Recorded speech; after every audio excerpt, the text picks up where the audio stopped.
আমরা সকলেই জানি 15ই আগস্ট ভারতের স্বাধীনতা দিবস আর 26শে জানুয়ারি ভারতের রিপাবলিক ডে বা প্রজাতন্ত্র দিবস পালন করা হয়।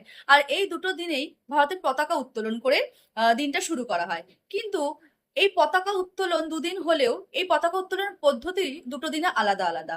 এখানে নতুন দুটো টার্ম আসে। একটাকে বলা হয় ফ্ল্যাগ হোয়েস্টিং আর আরেকটাকে বলা হয় ফ্ল্যাগ আনফার্লিং। স্বাধীনতা দিবসের দিন ভারতের প্রধানমন্ত্রী ফ্ল্যাগ হোয়েস্টিং করে। হোয়েস্টিং করার অর্থ হলো যে পতাকাটি খুঁটির নিচে বাঁধা থাকে এবং তিনি সেটিকে আস্তে আস্তে ওপরের দিকে তুলে ধরেন। ব্রিটিশ শাসনের বেড়া ভেঙে ভারতের এই মাথা তুলে দাঁড়ানোর প্রতীকী হচ্ছে এই ফ্ল্যাগ হোয়েস্টিং। এরপর আছে রিপাবলিক ডে।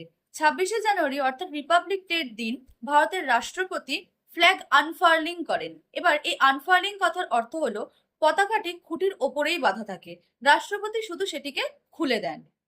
1950 সালের এই দিনেই ভারতের সংবিধান কার্যকর হয়েছিল। ভারত হয়ে উঠেছিল সোভারেন ডেমোক্রেটিক রিপাবলিক। এটাই মূলত ফ্ল্যাগ হোয়েস্টিং আর ফ্ল্যাগ আনফার্লিং এর ডিফারেন্স। এবার বলুন তো যে লালকেল্লায় কোনটা অনুষ্ঠিত হয় আর কর্তব্য পথে কোন অনুষ্ঠানটা অনুষ্ঠিত হয়? কমেন্ট বক্সে জানান।